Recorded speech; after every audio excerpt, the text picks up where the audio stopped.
Yeah, we gotta wrap up so we can see that heavyweight battle. That's crazy. Do you? I've got a little parlay down too. What did you do? 2 for 2.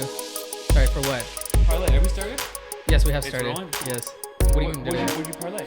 Um, What do you mean, what do I and mean? shout out to Tyler because he's the one that put this one together. I put together a 6-teamer yesterday that we nailed. I don't know how we did that. You guys hit a 6-team yesterday? 6-team.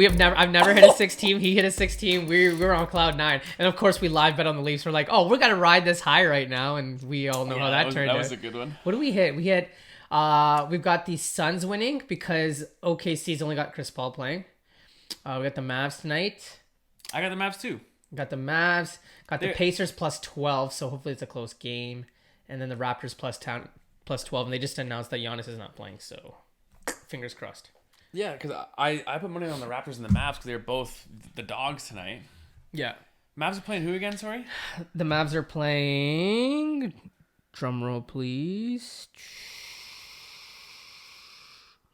The Jazz. They're playing the Jazz tonight. Right. So, yeah. Man, you're going to give us Raptors and Mavs on underdog odds on that? Like, Yeah. That's what I 2-team parlayed instantly. Yeah, well, especially now that Giannis is out. But Yeah. the tricky thing about the Raptors-Bucks game is they're both clinched their spots. They know who they're playing. Who has the better bench? Who has the better bench? Yeah. Oh, the Raptors. And Right. that's where I That's told where I Tyler. chose them, I'm like, yeah. if it's going to come down bench versus bench, then you have to take the Raptors, done. right? Yeah, I Because agree. those guys will play like it's their last game. Yeah. Yeah. So now, is this the first time we have started without you officially making a weird start? And welcome to the Details Podcast. Always have to get that in there. No, yeah. Well, you know what? I always imagined that it would always be like that. Because we always say interesting stuff off the cuff, right? So I'm glad that I'm glad that I did hit record. But I think I spent so much time trying to figure out the audio situation. I don't know if we're how gonna be good, right? I don't know how interesting that was, but how was your weekend? My weekend. You know what? I got to tell you, James. So, you know, Is this another dating story? shut up. 2020 has, I've learned my lesson. I'm not talking about any of that shit on this podcast ever again. Anyways, 2020 has been really dark, really bleak, right? Mm-hmm. We haven't had a lot of reason to be optimistic. The last 5 months have been kind of a write-off. Okay. And I gotta tell you, August is a thing of beauty right now, and I gotta tell you, things are coming around in the world of D, to say the least. In the world of D. I went to up north of Tobermory on Saturday.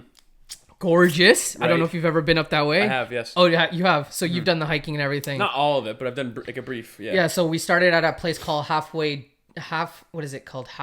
Dump Way or something like that, and then you go up to the grotto where the Bruce Peninsula National that's Park a little is. west, I think. Yeah, it's way the other way. Yeah. And so we had I'm not gonna get into the whole story, but we had a horseshoe up our ass because we didn't really plan the trip. Who's at we? a time? Me and my friend. Oh, okay. Yes, it wasn't a date. Okay. You trying to just pick away there, aren't you? I can't believe you opened it up last time. Me and my friend, we went, and so the week before, we're like, Saturday, let's go on an adventure, right? And he's kind of like been my hiking buddy. We've been going on a lot of hikes, and I'm glad we did over quarantine time because this prepared me for that hike specifically. So we get to the main entrance for the Bruce Peninsula National Park.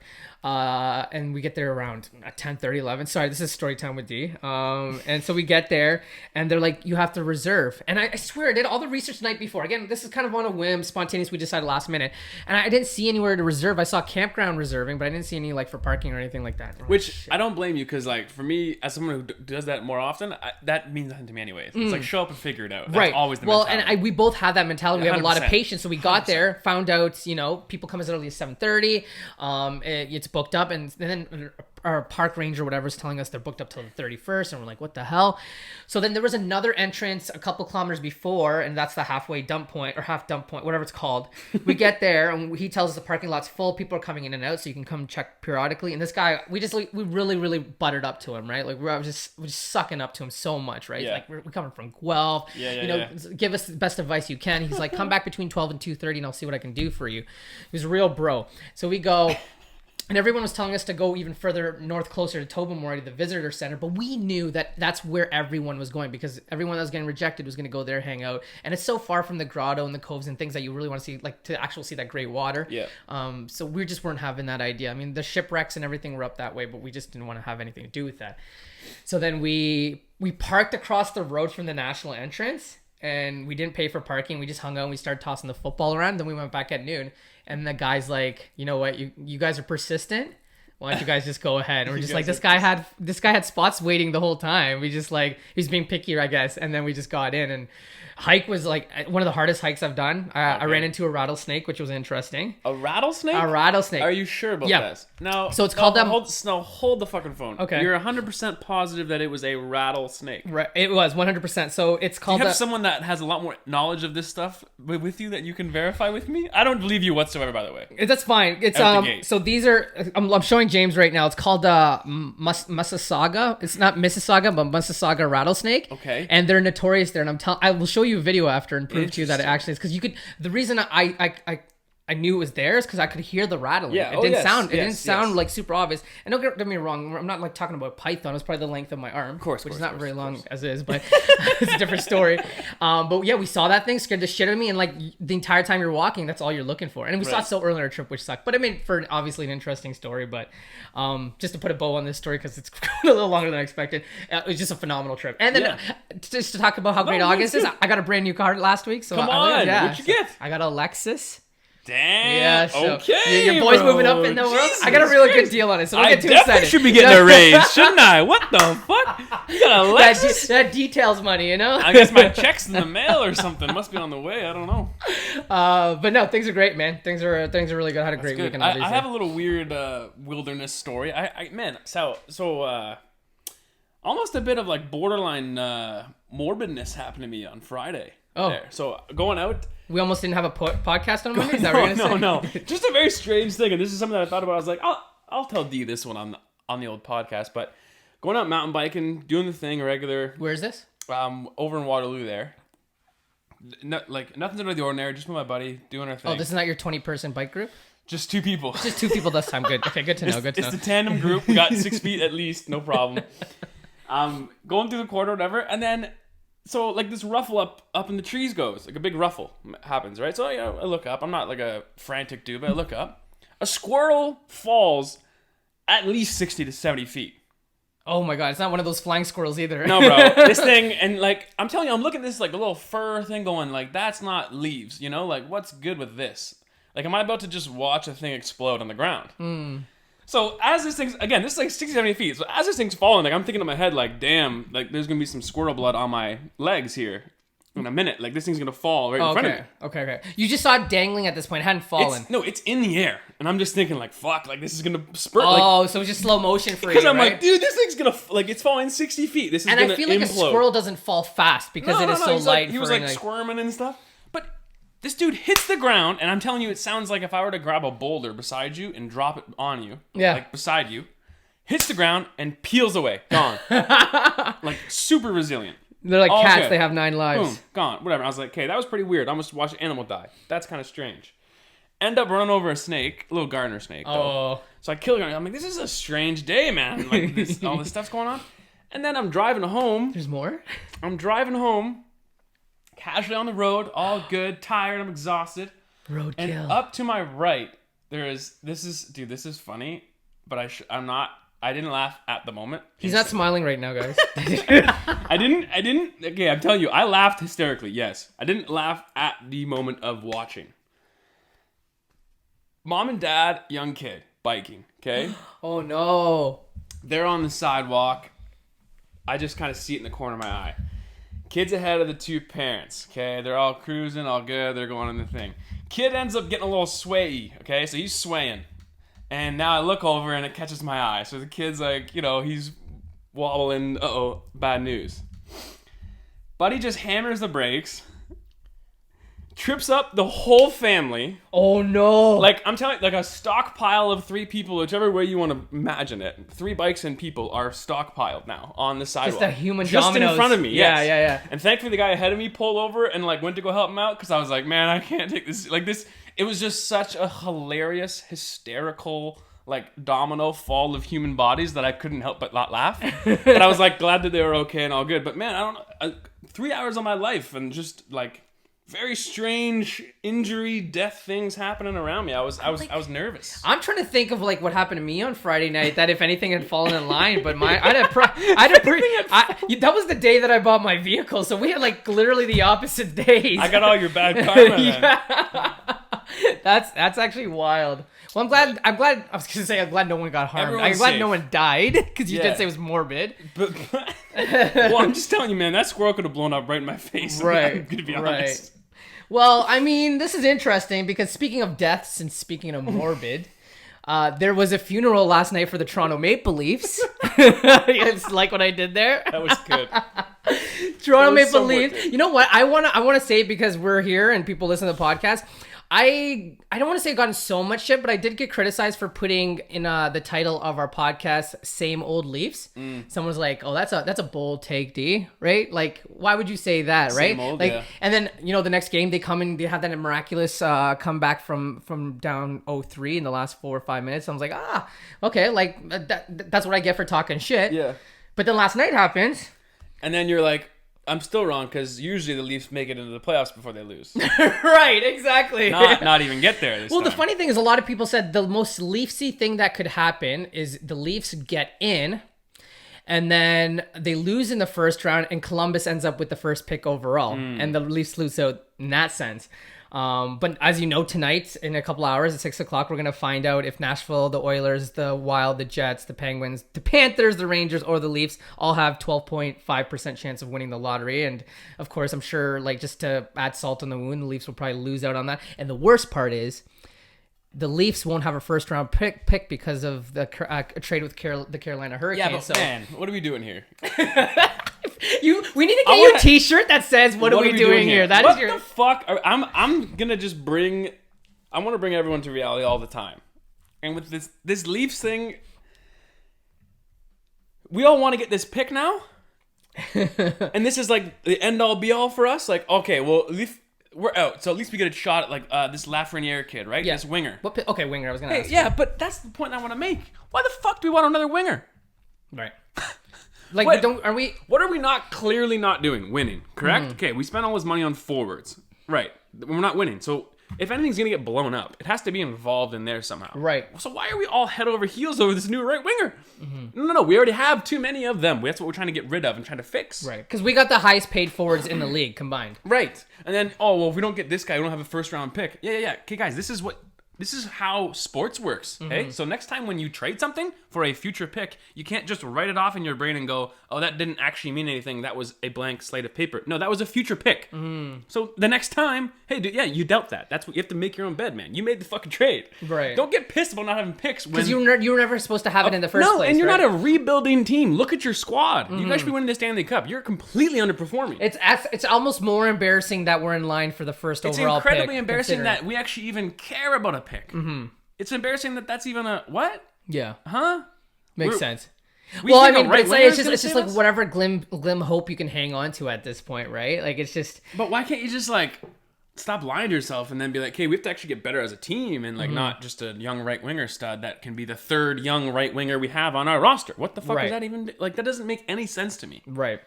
Yeah. So look what beat us: defense and goaltending. For the longest history of time, throughout all sports goes defense. And if there's a goalie or whatever, that kind of hot player performance, you need a hot hand and a good defense, right? Yeah. Basketball, football, whatever the hell it is. Well, you look at the Knights, Marc-Andre Fleury, they have a good defense. You look at the Blues, they had, is it not Bishop? I don't even know who the goaltender is. Werenski and Seth Jones. Right. I mean, so I think someone was hurt for that one. But, dude, you look at what the Leafs did, like they power load their front line with Tavares, Matthews, and Marner. And then you just go against a team that has the best defense. And then look what happens. We spend, what's that line? $30 million? Yeah. And Werenski and Jones don't give a fuck. Like, oh shit, right. The guy that makes $4 million back at the blue line is sometimes just as important as John Tavares. And that's like this thing that we don't want to, I don't think Toronto Maple Leafs fans want to like acknowledge or understand, or maybe understand that Matthews' performance on any given night is just as important as Morgan Riley's, like, and Jake Muzzin's, and that is it's very, very stupid to me. Or Cody Ceci, let's not forget about it. But we're always just trying, fuck, Leafs, now we got to do this. And it's like, the narrative is so exhausting. It's so incredibly exhausting. Where I understand that we think that there's like so much higher above in history and all this stuff. Yeah, dude, this is what they think of Boston too. But you guys think they're douchebags. So what? It's just so stupid. It really reminds me of Knick fans and their philosophy, right? It's like, oh, we're going to pay all these guys, put this core together. We'll look forward to 2022 when Amari's a free agent or Melo's finally available. It's all that sort of stuff, right? And 100%. then it's just a quick turnaround, right? It's like, what's the next shiny toy that's available that will possibly make us better, I need right? something to tweet about or complain about in a positive way. Yeah. It's crazy because going through the numbers last night, I made notice some of things, and like some of this is just astounding to me. Like, the Leafs haven't won a postseason series since 2004, which, I mean, you think about that and like, it's really odd. I didn't think it was that bad, right? And the crazy thing is I saw that stat being tossed around last night, but the Leafs weren't even in the postseason this year. They were trying to get into the first round of the postseason, so they came up short with that. And they've lost 4 consecutive series finals deciding games, 3 Game 7s and 1 Game 5. Now let me defend them a little bit now on that. The past 5 years now, they lost to Washington, Pittsburgh, and Boston. I think the only 3 teams that beat them in the playoffs. 2 or 3 of which went on to win the cup.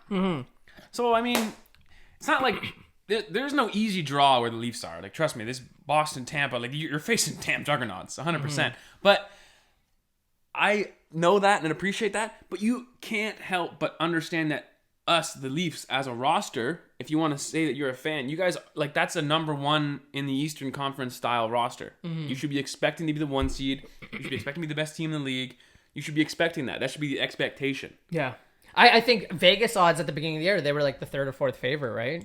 Because on paper, they're a top 5 team, but no one's going to put them at 1 because they know how they perform. And I think Sheldon Keefe needs more time, and I think this is speaking to even all sports sometimes.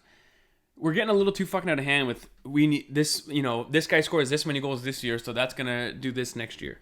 That's not. You need the full team, top to bottom. You need 4 full lines. You need to have guys completely integrated in the same goal. And when I see these like moves where Keefe he flipped the lines, I think like 2 or 3 times within the 5 games, and then going to that super heavy front-loaded 1 line where the Leafs have had such incredible success with their first 2 lines being evenly spread out and being such a dynamic 6-forward group. That is like such a reason why I thought they were so good. And he kind of abandoned that quick just to try and hopefully produce more points, It just seems like it's all kind of rushed, and there's the reason we're not getting the result is because of all the stupidity surrounding it with the media and all the people, and it's the narrative and it's the thought process of it. I just don't think it's intelligent most of the time. Because even Tortella, coach of the He's a fucking amazing coach. He's an amazing coach, and he even said like, you guys are not being fair to Keefe. Like he said something like the headline was, I'm pissed about the media and what they're saying about Keefe. So my question was going to be to like, you still roll with Keefe and give him another year, right? So this is my next question to you. At what point did we stop giving guys like at least a year or 2? Well, I mean, you look at a guy like Dwayne Casey. I mean, totally different sport, but I mean, you had to give him a couple of rollouts before they started becoming a consistent perennial powerhouse within the East, right? Like you have to give him a chance, right? Brett Brown, right? Brett Brown, you're gonna give him a couple of rollouts. I mean, I'm giving Keefe 3 years at least. Okay. He hasn't even had this isn't even his season yet. Right, he came halfway through, right? He's had half a year, 3/4 of a year. Yeah. Like. And man, Babcock's like for players is not the same as Keefe's. So I wouldn't be shocked if you threw out this roster in front of Keefe and he was like, actually, I don't really like 4 or 5 of these. Right. A ton. Right. Like I don't. Yeah. Like Freddie Gauthier, by the way. I mean, he's a 4th line guy. You wouldn't really get into it. I don't think. But Babcock loved the fucking dude. He's always on the ice. I always complained. I hate seeing his numbers. He's awful. I don't right. know. That was like Messiah when he came in for. Was it No, it wasn't Babcock. What's his his mentor? God, Brian Colangelo. So Brian Colangelo had paid all these guys, right? The DeMars, and so Messiah came in this situation, and they're like, "Is he gonna flip the team, whatever?" And he's like, "You know what? I will do the due diligence of this roster's in place. I'll give him a chance." But then once he saw it on paper with even Bargnani and everything, he's like, "This is not it." And then he went through it for a year, right? He gave it a chance. But then he finally made it his team, and maybe this is a situation where Keefe, maybe he wants more defense. Maybe he's a defensive minded guy. I don't know. Again, I don't know hockey. Right. But you're right. He's just dealt the hand that was given to him halfway through the season. I think if you could take what you've seen from him offensively, and he provided a ton of spark for the Leafs again back when he was first put into the role. Mm-hmm. Now this whole COVID stuff as well. Again, I don't want to. I'm not looking into it a ton because you don't know what these guys were doing, man. It's so much harder to tell in hockey. You don't know what they. You don't. I don't know. I have no idea. Right. But Keith definitely needs more time. Yeah, definitely. Because while it was dubbed a bubble, it wasn't really a bubble. These guys are in a hotel in Toronto, and they still get to do whatever the hell they want, right? So, and then obviously, who's the guy that went down in the second game? Muzzin, yeah. So like, I'm sure that must have been a little bit of a gut punch too, right? An integral player for them for sure. So. Yeah, tonight will be the is it like a 1 hour segment, a half an hour segment for just idea. like again, we actually never got to talk about how stupid this whole thing and how the NHL dropped the ball on this, and we're finding out the number one pick now almost a month later. It's kind of stupid, but that's Gary Bettman for you, I guess.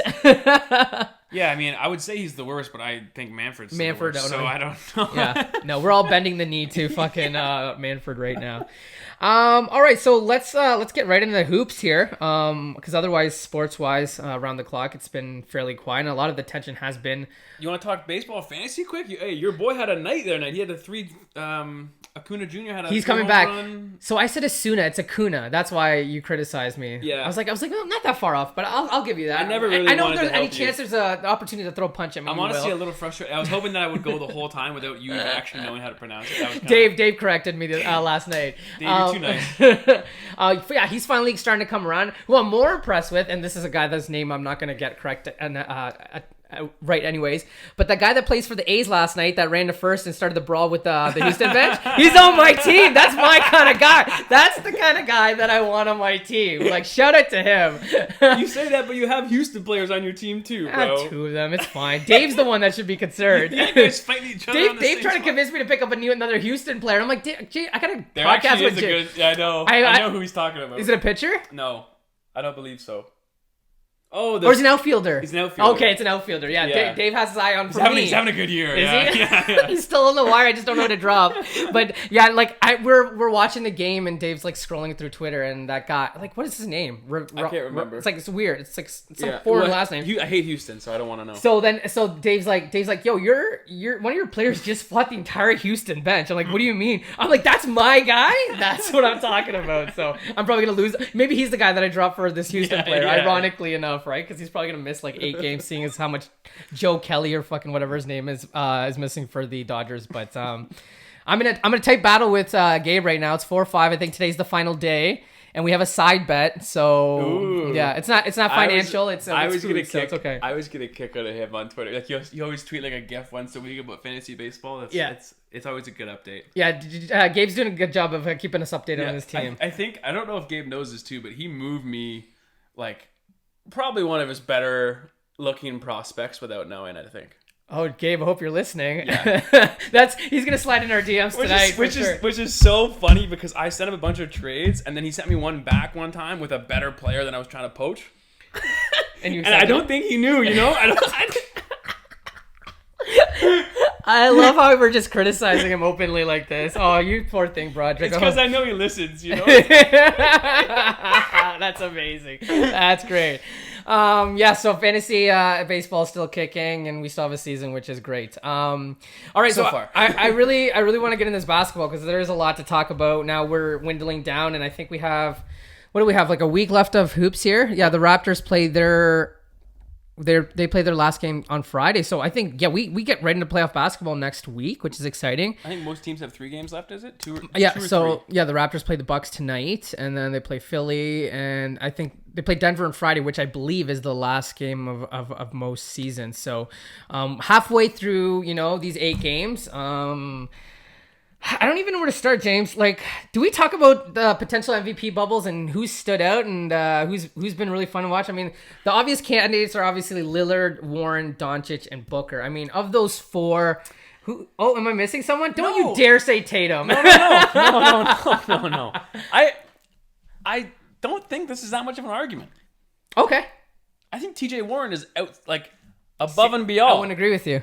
You wouldn't agree with me. I think if you hold up, stop. What's the question? MVP of so far in the bubble performance as far as counted games, correct? Sure. Okay.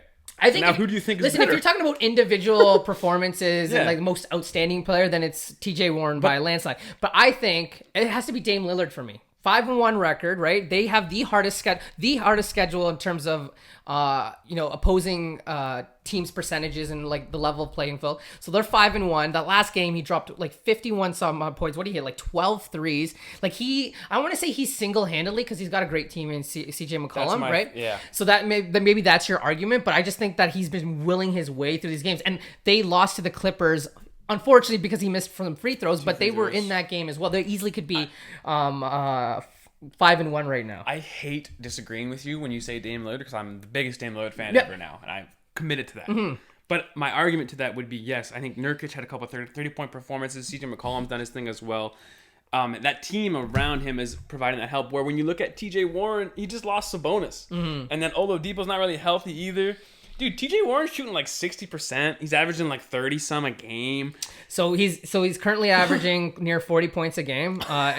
It's 39, but that's as of last Thursday. But I think he still scored 30 in a game he's after had that. 30 every time. And his per is plus 59, which is dude. absurd. So I mean, listen, I think you make a solid argument for both of them, right? Now, like, is TJ Warren going to do this in the playoffs and knock out a team in the first round? I don't think so, no. But I'm saying as far as... But I wouldn't count it out. But no, exactly. But if you're going to restart the bubble and look at this bubble MVP for what this is, I mean, this guy is playing better than anyone ever. No, you're Right? completely His right. stats are, like, it's small sample size, but for that. Yeah. But Luka-Doncic's got to get some love for these triple-doubles he's putting up, no?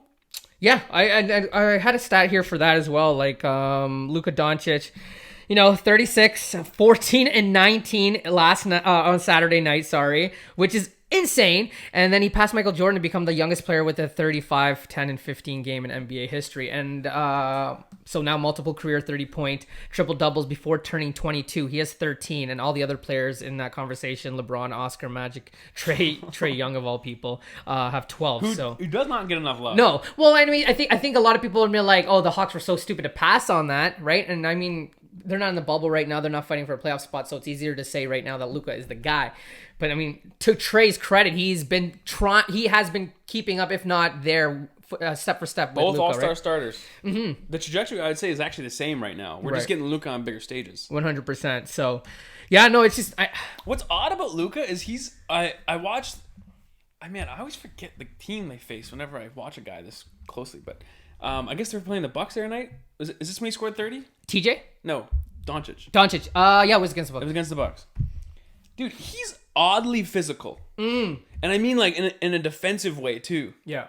Like, I think him and Harden get a ton of comparisons as far as the offensive production and abilities and the step backs and the playmaking, and I totally agree. I think Harden is, like when you talk about passing ability, this is controversial, but if you want to go Doncic is 1 over Harden, Harden's 1B. Right. Like, I don't think it's that different. Yeah. It really, really, really isn't that different. I think Harden is very, very underestimated for his passing ability. Dude, he's got to be one of the best passers in the NBA. I'm telling you. Yeah, no, I totally agree with you. And I think, again, him as well, they're both in the same vein. They don't get enough credit defensively. Harden, we've seen not do anything specifically. But I mean, Doncic as well, man. He's a very big dude. And the way he uses his size in a lot of these like pick and roll sets and these hedgings and the help and such, it creates a bit of trouble for guys. And he's not like when James is dribbling in the open court, Luka's going to go clamp him up. That's not by no means what he is. But as far as like a team defender, he kind of actually provides a little stability for them. Because he brings a lot of size, right? He's very big. I think the thing that's been mind-blowing for me throughout this season, and especially in this bubble, is, I mean, if you actually sit down and see the passes that Luka makes, like, there's not a lot of guys in the NBA that can make that pass, right? Like, you put Chris Paul up there, you put LeBron up there, but, like, I think the astounding thing is his ability to see people. Like, there's a play that got, like, in the rotation on Twitter or whatever, the video that was played where he came in crashing into, and there's 3 guys in the paint, and somehow he saw the guy behind him and just flipped it behind him for a wide open 3, and he was able to hit it. I think that's the thing that is just, it just puts him above everyone else. And again, he's only 21 years old, which is absurd, right? Because I don't even think LeBron was playing at that level at 21 years old in the NBA. But you speak about his size. I think that's the other thing too, is like he plays like a 5-10 year vet. Like you don't think that this is his sophomore season, right? Like this guy's in the running for most improved player in the league, right? And to his maturity as well. Like, he's the one that came out and said, I don't deserve it. It's Devontae Grant that deserves it. And we had this conversation of who we thought deserves the most improved player. And it's just little things like that. And I think a lot of the credit goes to him playing with grown-ass men at the age of 13, 15 in Europe, right? Dude, there's something to be said for that for sure. And I mean, you can't really quantify that, right? We don't know how to measure or think if that's good. I mean, Ricky Rubio did the same thing. So what? Does that mean it works every time? No, it doesn't. Well, I mean, Ricky was... I mean, I think we put the bar too high for Ricky. Because sure. I didn't know. Now we're seeing Ricky with the Suns team, and he's the vet that they need on that team, right? I still have stake in, Rubio. He's shooting over 40% from three, which, you know, that's not a Ricky Rubio side. Like, he wasn't doing that in Minnesota. He wasn't doing that in his previous stops with the Pacers as well as that. But then, you know, Darko Milicic is probably a perfect example, right? He was banging with bigger bodies. He was supposed to be this generational player, you know, in the Dirk Nowitzki sort of mold, and came and he completely flopped in the NBA and wasn't able to live up to his, what was he, the number 2 pick in the draft billing, right? So you make a good point with that as well. The one comparison I want to bring Luka to is kind of like... So Larry Bird is the one that's being thrown around. Yeah, right and I don't see it either. I'm not there, man. No. Where is that? Is there anyone that played like Larry Bird? No, I think... Because he was so weird, and it's such a weird time in basketball where he was like this 4-point guard, center, 3. Like, I don't know what that was. Right. I don't know if I can see that again. Luka is the better passer than Larry Bird. Of course. And I underestimate how good of a rebound Larry Bird was, right? Because when I look at the tapes, all you see is like the shots that he takes and these impossible shots that he was able to make, and his playmaking ability because of his shot making ability. But I think that it's just such a there's like it's forced because I think Luka is more of in a point guard mold, right? He's able to bring up that ball and orchestrate the offense and do kind of, you know, what makes him so special. But Larry Bird was just... I mean, that guy's a walking bucket. Right? Bucket. Right? And I like Luka still has to get better from the 3-point line if we're going to compare the two, right? Luka's not like the greatest 3-point shooter yet. But so I remember, and I've said this before on the pod probably, but I got a chance to see Golden State Warriors play Cleveland in Game 4 of the NBA Finals in 2018 or 17, whatever the hell that was. And I told my brother that after that game I watched, I didn't think that there was anyone more game-changing without having a stat to point at than Steph Curry, because whenever Steph came on the court, you said that in this podcast. Yes, too. and it was like, dude, it was mind-boggling that when he was off, the team didn't look kind of like just a bunch of random good players, and then when Steph came on, it was like, oh, they're actually never going to lose to anyone ever. Like, this is impossible to beat this team. And Steph, the way he plays and controls the pace and speeds up a ton, right? He usually speeds the pace up, and he's always running and constantly moving. Luka does the same thing to the game of basketball that Steph does, in my eyes, but through a completely different lens, where he kind of goes Magic Johnson with it. Right.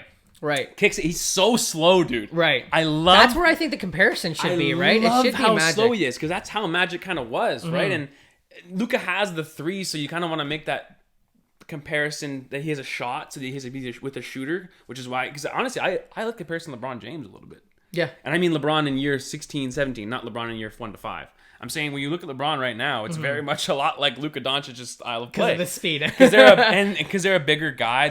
They look to play make. They like to pick and rolls. They have a certain set they like, and they're very, very methodical. But man, to see, like, he's able to analyze the game in a sense where whenever I watch him, he's looking to push transition in his first couple dribbles up the court, and then he's like, you know, next sequence, all right, let's get something set. Okay, next, now it's going to go to me. Now I'll make this happen. Right. Like, he's completely just going, it looks like he's going through a checklist, you know?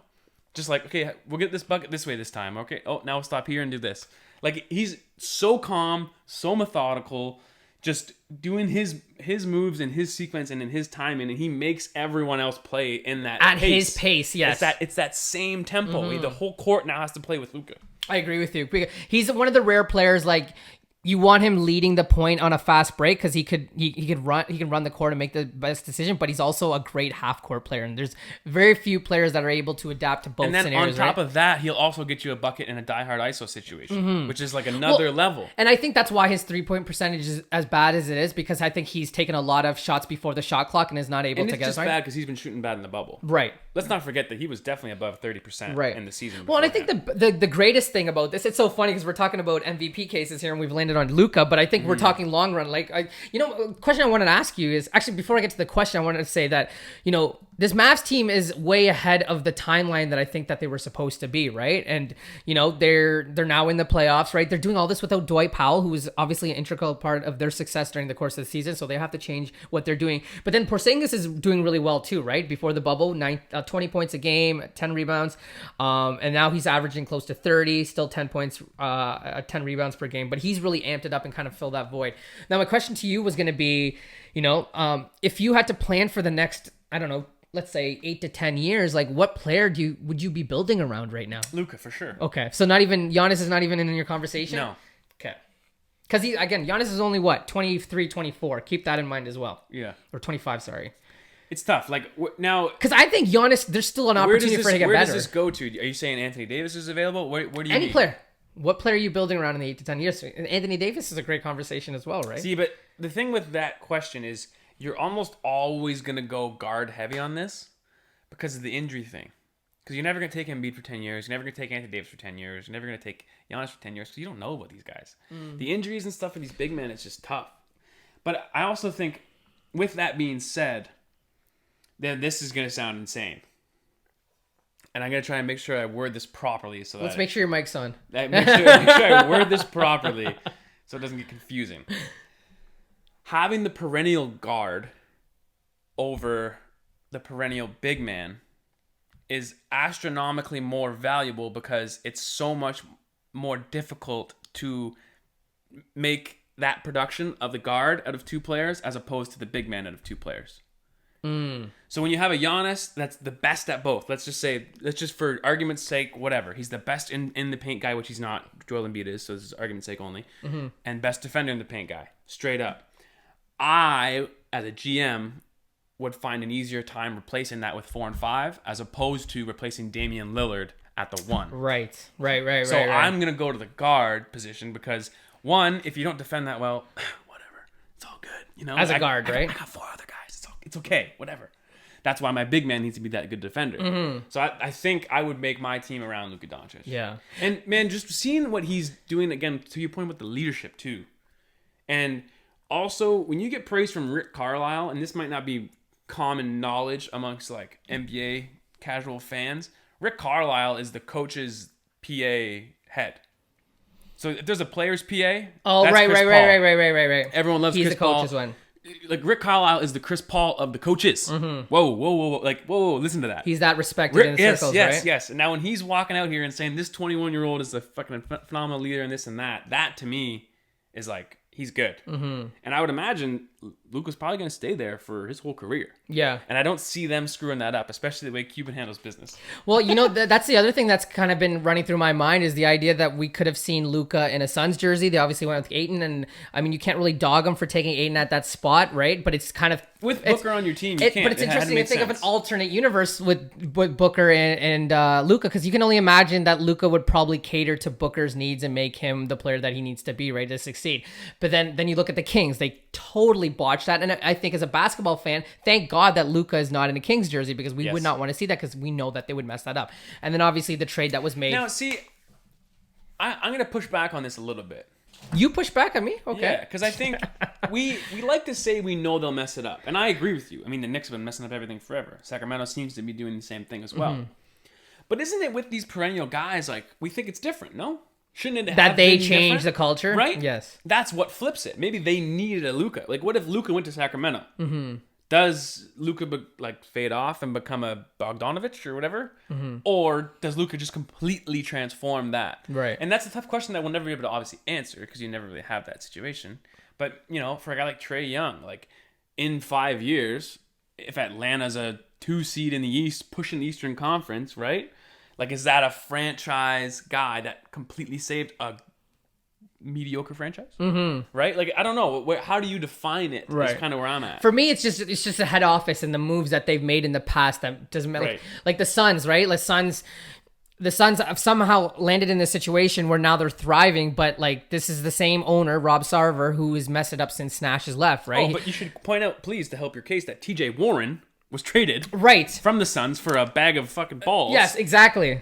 But that's the irony of it, right? Like the Suns are now this team. Like the Suns are the best team in the bubble, but then they missed out on who is the best 50. The guy that's the best player in the bubble. Because like this is the same Suns team that put together Isaiah Thomas, Drew Bledsoe, or not Drew Bledsoe, Eric Bledsoe. Wow, football, and Dragic. And like at that time, it's just like how can you have this 3-guard set? And then Dragic goes on to the Heat, gets paid, and he leads them to a couple of playoff appearances. Isaiah Thomas has that miraculous run with the Celtics, and it's funny because Eric Bledsoe's probably the guy I would have kept out of the 3, but which is interesting. Which he turned out to be nothing, right? So well, not nothing. He's a very big contributor to that Milwaukee team. Right, I had to remember where he was. I guess he got paid as well, but then he completely no-showed it last year in the playoffs too, right? In and out of games like nobody else too. Like this guy's been injured every other day. Yeah. So the Suns are in an interesting situation now. Like I think. What would you do there? So going into the offseason, I got to imagine they were like, how are we going to shape this up, right? Booker obviously must not be happy at this point, but now these 8 games, like, are you Booker and you're like, oh, wait, there's this small window of opportunity. Like, so what, like, the Suns' whole plan offseason is now completely thrown off in terms of what they were expecting to go into post-pandemic, post-COVID. Right. Or everything pre. So they got to be looking to sign Booker this year and next, right? I believe he's a free agent. You don't have to bring it up if you don't want, but it's like it's either in the next 2 years, I believe, Booker's a free agent. But I think as a GM there, man, you got to run that back, no? 100%. Right. Like I gotta, even if Booker's pissed, I gotta sit him down and be like, listen, this was a super small sample size, but you got to admit, like, there's pieces here. And you guys, don't forget, man, Kelly Oubre Jr., who's not playing right now, is a real good basketball player. Yeah. And so Booker signed a 5-year deal, $158 million that started this season, 29. So they're locked in with him for the next 5 years. He signed a 5-year this year. So it just kicks in. So, and okay. he's only 21 years old. Yeah, dude. God bless him. So yeah, now you're, so if you're the Suns, you're like, thank God things are looking good because. How many millions was that? 158. 158 millions later, he'll come out at 27 years old, which is his prime. Okay. And he'll get paid more than that, right? Well, and that's what the Knicks will pay him probably $300 million, right? Because he falls in sort of that category. But yeah, no, if you're the Suns, I mean, like things are sunshines and lollipop right now, right? DeAndre Ayton, yeah, I mean, you're kind of, I don't know, right? So it's interesting with Ayton because I thought, taking him, he's kind of like your prototypical big that probably would have thrived in the 90s and the 80s and all that sort of stuff. But he's kind of really, I don't know, changed his game to today's NBA. And defensively, that team is incredible right now. I read an article about him talking about he really became a student of the game over the course of the pandemic. And it made me think a little bit, man. And even like putting myself in, and this is the only way I can think about it because this is how people think. Putting myself in my shoes back in my first year, when I getting the experience and then having time to not only like this weird break was so beneficial for these younger minded dudes, younger mind, like specifically because I think when you first get thrown into something, even like a guy like Duncan Robinson, like rookies, like when you get first thrown into something, it takes you a time where you're really processing and not involved with all of that to, I think, get the most out of it mentally. And what DeAndre Ayton was kind of talking about was like when he sat down and had time to think more about it and go watch the film. And then now he was kind of like, okay, well, this does seem stupid. Now I understand this concept as a whole, that I have time to sit back and look at it. So kudos to those guys and this is back to my point where I was getting pissed at Zion, where you see all these young guys getting all this high praise about being great fucking leaders and hard workers, and this guy comes back fat. Yeah, you're right. It's truth, man, and it's a little hard, I know. But Ayton is how old is Ayton? He's 21, 22. He's got to be the same age too. He's mature enough to go, we're kind of wonky. We might not even get into the playoffs. I can take this pandemic as whatever. Maybe I'll just go play video games the whole time, and who cares? Because even when we do get back in, we're not gonna be able to get in. Which I still don't think they will be, even with what they're doing. I still think it's gonna be Portland. Yeah, but it's messed up. He's older than Booker. He's 22. 22, but he was mature enough to go back and like really attack his game with a critical eye, man, and that's so important to do. Right. It's funny you bring up the Pelicans because the NBA made it so these guys could get in, right? And unfortunately for a guy like JJ Redick, his 13-year appearance in the playoffs, I think it's 13 years, right? Yep. 13 consecutive seasons. Making the playoffs is now not there, but it's a real blunder for these guys. And like Ball's a guy that that didn't show up in the playoffs. I think he averaged like 5 across the board. Didn't really do his part offensively. But yeah, now we've come down to the Grizzlies, who hold a half a game lead on the Blazers. Spurs are still alive in this thing. They're 1 game back of the Grizzlies, and then the Suns somehow are a game and a half back. So I think as an NBA fan, we want to see the Trailblazers and Suns play for that final spot, right? Like that would be ideal. Like I think that would be a lot of fun, right? Because whichever team is the 9 has to beat the 8 twice, correct? It's just a 1 game play-in. Are you sure? I believe it's twice. I'm pretty sure it depends on their spread. Okay. So if there is a situation where if New Orleans would have got in, they would have had to beat Memphis twice. Okay. Just because of how like the games played works out or whatever the case may be. I remember JJ Redick talking about it on his podcast. Okay. But you got to think Portland is the favorite. Even like as fans, no? Again, do you want to see the Suns face the Lakers is what I'm asking you. No, absolutely not. No. Right. No, as an NBA fan, we want to see the Blazers in there, right? But you want to see But I want to see if there's a play-in game, I don't want to see the Grizzlies and the Trailblazers or the Spurs or the Grizzlies. I don't know, man. The Grizzlies are struggling right now, especially losing Jaren Jackson Jr. Like that's a completely different team now. Yeah. But there's 3 games left, right? So it depends on the matchups on everybody. Like it's in their favor, obviously, right now, just Yeah. given with the amount of games left. But they do have a tough out. Like I don't have the schedule on me right now, but if they win one more, I believe the Suns are out. Yes, that could be a thing. As far as I'm concerned, I think Memphis needs to win one more game, and then the only remaining team will be Portland. And I believe there will be a playoff with Memphis and Portland. And I think in that case, I think Portland has to beat them back to back. So for the Suns, okay, so just make a mental note of this. So the Suns, right? Let me pull this up here. Schedule. So the Suns they're playing OKC right now. They play Philly next, and then they play the Mavs. And I mean, the Sixers are beat up, no Simmons, right? Yep. Embiid goes down with an ankle injury yesterday. So Mavs, I mean, Mavs will probably rest too by then. I got to imagine that they'll rest by then. And then for the Trailblazers, they play the Mavericks today, and then who do they have left? Then they have the Mavs, so similar situation. And hold up, they play who today? Wait. Yeah, you read that wrong. They play the Mavs. Oh, they only got 2 games left, so they play the Mavs today or tomorrow. There you so go. Yeah, the Mavs will. So they play the Mavs tomorrow, and then Brooklyn is their last game, and Brooklyn is kind of set in their ways as well, right? And then who's our last team? The Spurs. Yeah, but I don't think it'll matter because Memphis is going to win a game. Right. Which puts So Spurs, it's the Rockets and the Jazz, so that's not fun at all. Yeah. So, and then the last team would be Memphis. If Memphis wins a game, it's just Portland that has a chance. Right. So odds-wise, like it's not looking good for Phoenix, but anything can happen. So yeah, they have the Celtics tomorrow, and then the Bucks. And the Bucks, you got to imagine if they're resting Giannis tonight, that they're probably going to rest him for the last game as well. So, but I mean, as a Suns fan, you can't be that upset. I think you got to be pretty happy with what you saw so far in the bubble, and I mean, that's a legitimate contender. I think this is a win for them. I think so. Regardless if they make it, right? It's just like okay. This plan that we've had, like some of these players like Cam Johnson, Cameron Payne, all these guys have exceeded our expectations. Like this is a nucleus that we can build around. And I don't know, maybe it's an attractive destination for a vet, right? You have to remember that Arizona is a very attractive destination as far as a state goes. Right. Arizona's fucking awesome. Hey, it's a singles hub too, so I'm sure a lot of those NBA players want to go there too. Wouldn't blame them. But yeah, I'm super stoked. Obviously, like I've told you, I've a bit vested in the Blazers, so I do want to see them come on top. And I honestly, if they play the Lakers in the first round, I'm slapping. I'm with you. You think between you, me, and Ty, we might put like a mortgage on it, right? Let's do it, man. I'm all in on that. I'm excited.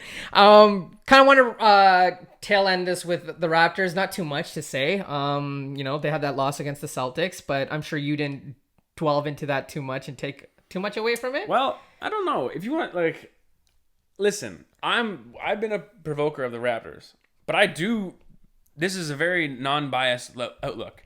Boston isn't a good matchup for them. Really just at all. I agree with you. So what I've been telling people, because a lot of people have approached me and said like, oh, so are you hitting the panic button yet? And I'm like, no, can't hit the panic button. No. But what I will say is, so the Raptors give up the most corner threes in the NBA, and the Celtics really exploited that one day. So you got to imagine Nick Nurse is going to go with their drawing table and say like, this is how we got screwed over by these guys last time. It could also be, and I could see Nick Nurse doing this, I don't want to show my entire hand, right? Like tonight's game against the Bucks and the Raptors, those guys are just going to run out their benches and kind of just play a pickup basketball game, I would assume. And maybe try sprinkling a few things here and there. That would go against what I know about Nick Nurse and what I think I know about Nick Nurse, though. I don't know if he's a save it kind of guy. Okay. You know, like I think you think he's trying more to see if it works or not. Right. He has some ideas and stuff, but I think he's gonna do, and like instead of him just not showing anything and keeping all the stuff in the back pocket, I could see him making a game plan over 2 days to show you 55 different things that he's not going to show you again. You know what I mean? Right. Well, and that would be a very Bill Belichick kind of thing to do, and that's someone that he hung out in their training camp one off season. I'm sure that's something that Bill had taught him. So you could be right, playing those Jedi mind tricks, man, right? I don't know, but like the corner threes thing is definitely one part of it. But I genuinely think when the Raptors match up against every other team, they have like more often than not when you put the 5 guys out, they have 3 matchups they like defensively. And with Boston, I just don't think they have that third. Mm-hmm. You know? Right. It's the only guys that are really just kind of fucking with them. Right. Well, Pascal played poorly that game, and Tatum kind of showed up in that realm too, right? Pascal looks a little weird to me. How are you feeling about his play? I think that I didn't see the Grizzlies game, and I saw a little bit of the Celtics game, but I mean those first couple of games, I mean he was kind of the Grizzlies ones. He was looking a little Russell Westbrooky, forcing those trays, man. Really? I think he's watching a lot of James Harden lately, but I don't know. I mean they're all in the same area, so I know. I mean, but it might be the case. But I don't know. I would say as a Raptor fan, I would be worried if you got Boston. Mm. And as a Boston fan, I don't think they're 100%. But when they are, man, they're fucking real good. Yeah. They're real good. Well, the good thing for the Raptors is like now they're locked in to play the Brooklyn Nets in the first round, right? And the Celtics will have to dog it out with the 76ers or the Pacers, depending on how all these things fall. So like they'll now hope for the Sixers, man. I don't want to right. Like I think I 100% you want the Sixers over the Pacers, right? Because the Pacers will definitely drag it out for you and make it a bit of a headache, right? Hey, I don't want to be the team that TJ Warren knocks out if he does. You know what I mean? Exactly. That's not me. Well, and I also want to talk about the fact that the Raptors have landed this Nets team that just can score. Defensively, they're a liability, but they definitely can put up points. And this is going to be the third time that these guys meet in the first round. And the Raptors lost 2 of those. Lost to the Nets twice as the higher seed. And you'll remember one of them was that Vince Carter, Jason Kidd team, and the other one was the Celtics. I mean the ex-Celtics, Kevin Garnett and Paul Pierce, right? So I love how you called it the Celtics B team. Maybe they basically the older Celtics team. And that was also the same year that Messiah said, fuck Brooklyn or whatever he said as well. So there is a bit of history there, but this is obviously not the Nets team that everyone was going to be fearful of with Kyrie and Durant. But I would have much preferred to play Orlando than the Nets. Yeah, I think so too. Which is weird, right? Because Orlando should be scarier. Yeah, but losing Isaac kind of really hurt them as well, right? When we talked about it in the last podcast. But a little ironic, Jason Tatum thinks I haven't talked about him all time so far in this podcast, though. But he tied the OT game the other night against Orlando. Fadeaway jumper in Markelle Fultz's face. What's good? Oh, that's interesting. That's a fun little nugget. Oh, wow. Poor Markelle just catching L's, man. I know, bro. I kind of like him, too. You know? Right. He's a quiet guy, right? He's to himself and he just plays a game of basketball. He's kind of fun to watch when he gets going, but he's just not as good as he thought he would. Right. Unfortunate. Well, I think he's also not as good as people had put him on this mantle, right? Yeah. And I mean, psychologically, obviously, that fucked him over. And Danny Ainge still doesn't get enough credit, right? No, because everybody even criticized, like, why would you trade up that pick, right? Out of the 3 guys, you had Ball, Fultz, and Tatum. And Tatum was by far the third on everyone's list, and you could have went wrong twice. And Tatum's looked like the sure thing so far, right? And yeah, he's definitely going to make a lot of noise come playoff time. All right, so that's kind of a wrap on the NBA. Not too much to say. I kind of wanted to touch briefly on the CEBL. They wrapped up...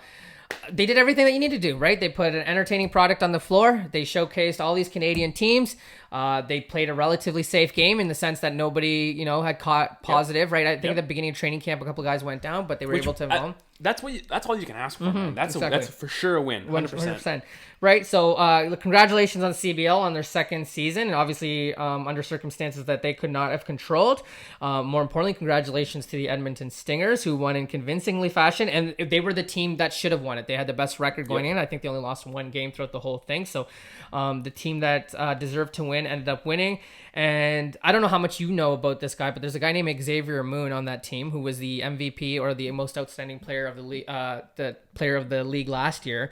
And this guy continues to shine. And now there's dialogue like, should this guy get a shot at an NBA roster? And like ultimately, that's what you want to see for these guys, right? So I mean, it's great for or at least a G League or something, or the right? G League, right? Yeah, Just give them the summer. Well, and then a lot of these guys come down from the G League, which is promising as well, right? But that's what you ultimately want to see. Is you want to see a showcase for all these guys. He's not Canadian, he's American, but it's good for the CEBL to be in the same breath in that conversation. So congratulations to Mike Morelli, the commissioner of the league, for putting that together. I can't imagine it was easy. And then shout out to CBC Sports and Dan Gladman, who put on the championship game and did a top-notch production for the league. So I didn't want to go without talking a little bit about that. Got to get some Canadian hoops in there. Man, kudos to all that. I mean, we don't know, but that was not easy. No, I can guarantee that. No.